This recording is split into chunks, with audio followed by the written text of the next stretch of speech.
Coucou tout le monde. Allez, ça y est, on est reparti. Je vous avais promis de massacrer des fleurs. Eh bien, nous y sommes. Donc, ce matin, après être revenu de mes courses, entre deux averses, je me suis dit, oh, des petites fleurs rouges sous le nom de coquelicot. C'est rare que j'en ai pas loin de chez moi, donc je me suis dit, allez hop, il est l'heure de se remettre à l'éco-print.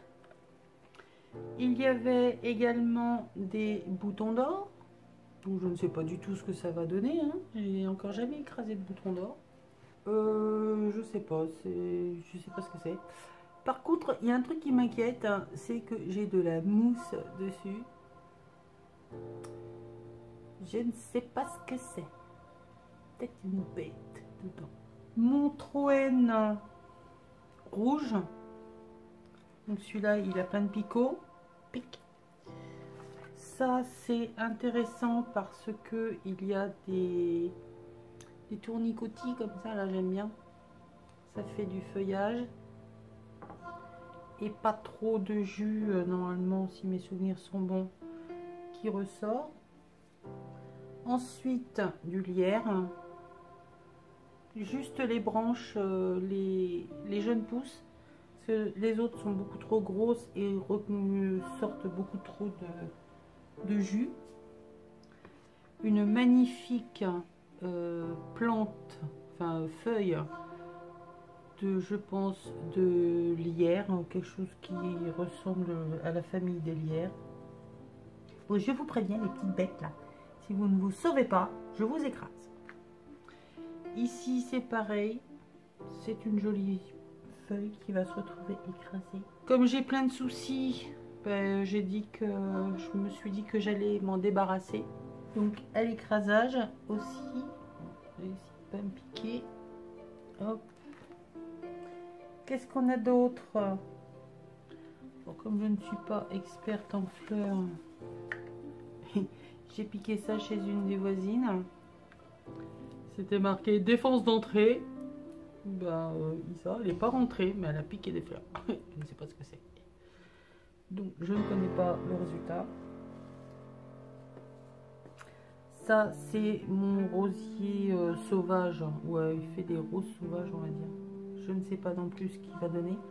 Par contre, j'ai déjà fait dans mon chaudron.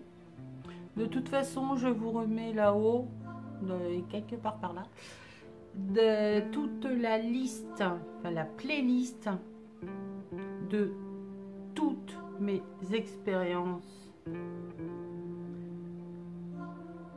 passées. Puisque je ne découvre pas et je ne fais pas du copyright. L'éco-print pour moi c'est quelque chose que je connais déjà depuis pas mal d'années maintenant. Non, je dis ça au passage. J'ai également, et j'adore parce que ça rend un truc super, genre de Troène, hein. Ça doit certainement avoir un nom mais je ne le connais pas. Ceci également. Ça évite de piquer. Petite fleur violette. Et j'ai ça. Le long de la voie de chemin de fer, hein, je suis pas allée bien loin. Ça, je sais que ça fait des trucs magnifiques. Donc, eh bien, j'ai envie de vous dire, let's go! Divers petits cotons. Et j'avais également envie d'essayer sur le canevas, puisque c'est de la toile, c'est du tissu. Ça devrait normalement fonctionner.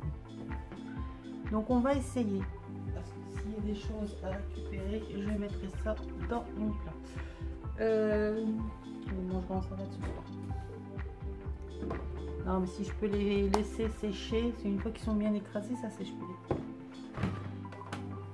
Donc, Big Shot qui ne craint plus rien, on va attaquer direct avec le papier Canva. Donc nous allons déployer les magnifiques ailes du coquelicot et voir ce que ça donne sur la feuille de Canva.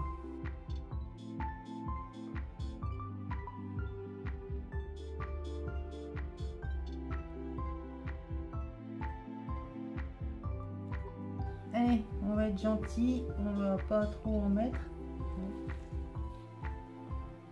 Un peu de léger d'herbe quand même. Ah, oui, cassé.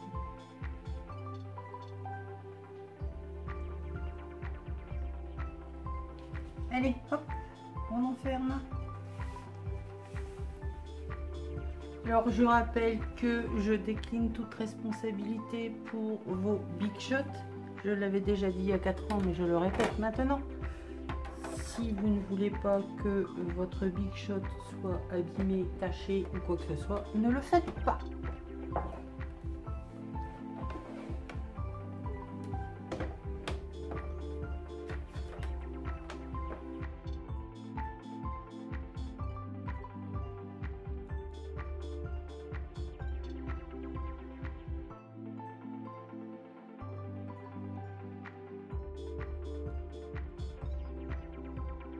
Ma plaque elle est déjà toute pétée. Ça n'a pas changé.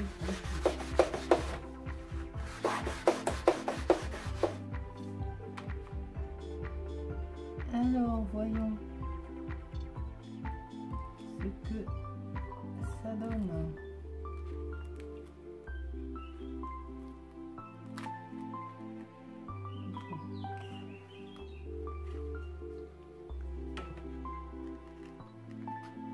Ça colle un peu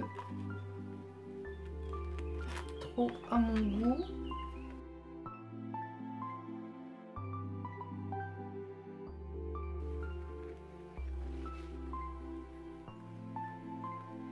Alors ça, les feuilles, c'est génial. Ça,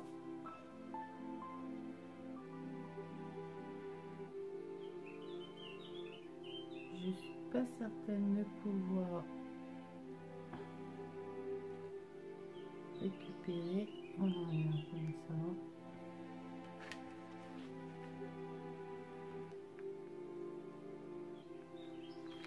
Et c'est pas mal, hein. Bon, je vais pas m'agacer.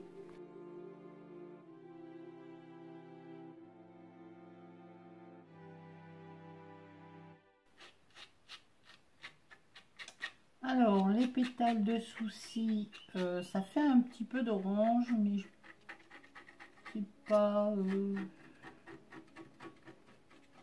va dire que c'est pas l'extase. Bon, bah, les coquelicots et la feuille machin, là, extra. Super. Mais bon, c'est pas ce que je préfère, le papier Canva, hein.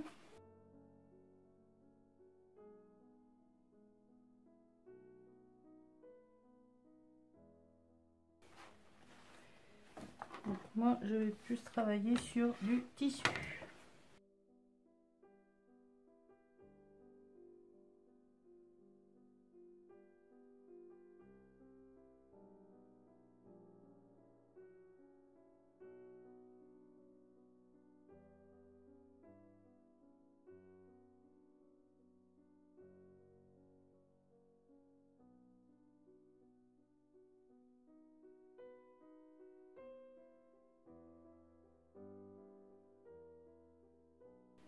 Wow, wow, wow. Alors.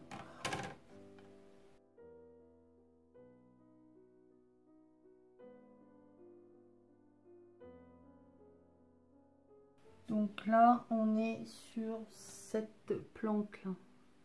Je sais pas du tout ce que c'est. Ça nous fait une tuerie à chaque fois. Là, nous avons les boutons d'or. C'est pas mal. Léger, mais c'est pas mal. Donc ici, on a le mélange du coquelicot avec le mélange de ça et l'écrasé de ça. Ça donne beaucoup de jus. Le souci, c'est pas mal. Je préfère le rendu que ça sur le tissu. Et on voit plus les pétales là sur le tissu. Bon, j'ai été longtemps à me demander, je partage pas, j'envoie mes créations, comment ça va se tenir dans le temps, est-ce que ça va pourrir, puisque c'est quand même à base de matière organique. Donc maintenant je peux dire que j'ai de l'éco-print qui date de il y a 4 ans. Mes premiers comme ça que j'ai fait avec le tissu n'ont pas bougé. Et pour ceux que je fais avec, comment dire, à la presse à repasser, ils bougent encore moins puisque eux sont traités. Alors je mets un coup de l'alcool, un coup du vinaigre, un coup du sulfate de machin, un coup de sulfate de ci, enfin bref, j'y mets un tas de produits qui vont venir fixer les couleurs, les transformer, les modifier, si bien que les couleurs sont fixées. Je vous invite quand même à aller voir ma playlist sur l'éco-print, notamment une où je vous explique que je ne peux pas tout vous dire. Alors elle n'est pas aussi rouge que d'habitude, hein. À mon avis ça va être léger. En fin de saison, c'est juste une tuerie ce truc. Donc là on va faire des feuilles de cerisier. On va mettre celui-là ici. Petit truc comme ça. Oui. Allez, hop, on ferme. Donc là on n'appuie pas avec les mains parce que il y a des épines. Ah ouais, ben même en début de saison, c'est pas tué. Par contre là la feuille, hein, je vais la garder à plat. Elle a pris la texture du tissu, si bien qu'elle est toute une fois sèche, ça va être super beau. Bon, ça il fera plus grand chose. Ça c'est pareil, ça fait de jolies empreintes. Le cerisier également, comme c'est plein de tanins. Vous pouvez utiliser les feuilles de chêne, de noisetier à écraser comme ça va normalement vous donner des beaux résultats puisqu'il y a plein de tanins dedans. Bon, on a un bon début, hein, on va dire qu'il manque un peu quelque chose. Donc là on a la feuille, hein, qui est bien ressortie. Alors ici, qu'est-ce qu'on n'a pas utilisé? Ça. Mon rosier sauvage.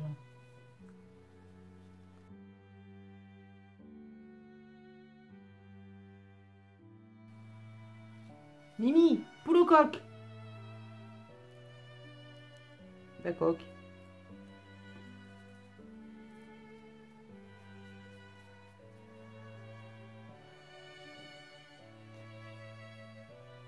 Voilà, ça me rappelle notre...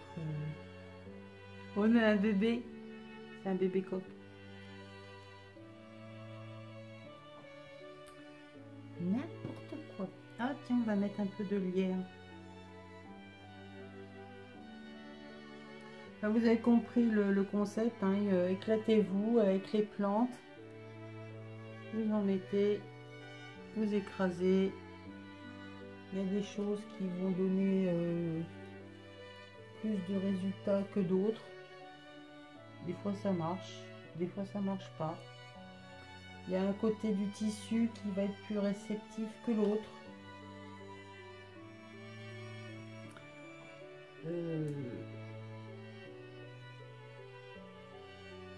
Essayez de vous souvenir de ce qui a bien fonctionné, des rendus que ça donne. Ça devient une addiction après, hein, je vous promets, on passe des heures et des heures à faire ce genre de choses.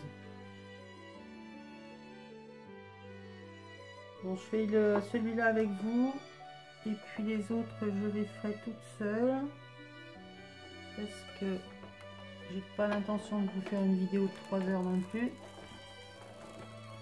Donc je vous montrerai les résultats.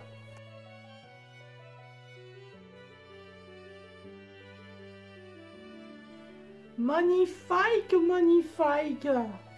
Il est où mon gratte-gratte? Là.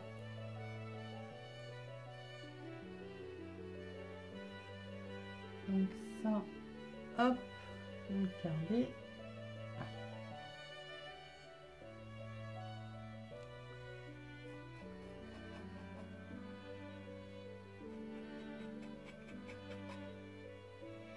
J'adore. Donc le lierre fait de superbes empreintes. Regardez le bouton du coquelicot, là, ce que ça donne.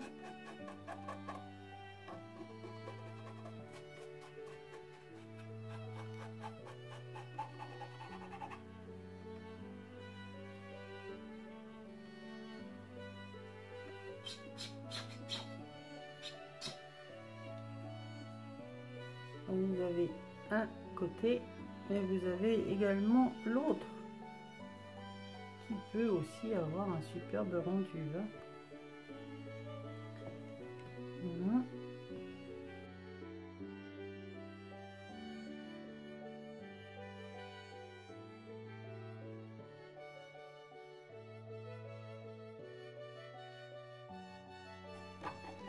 Tout ça pour dire que ça fait un bien fou d'écraser les plantes. Bah, disons que pour moi, c'est un bien fou de retrouver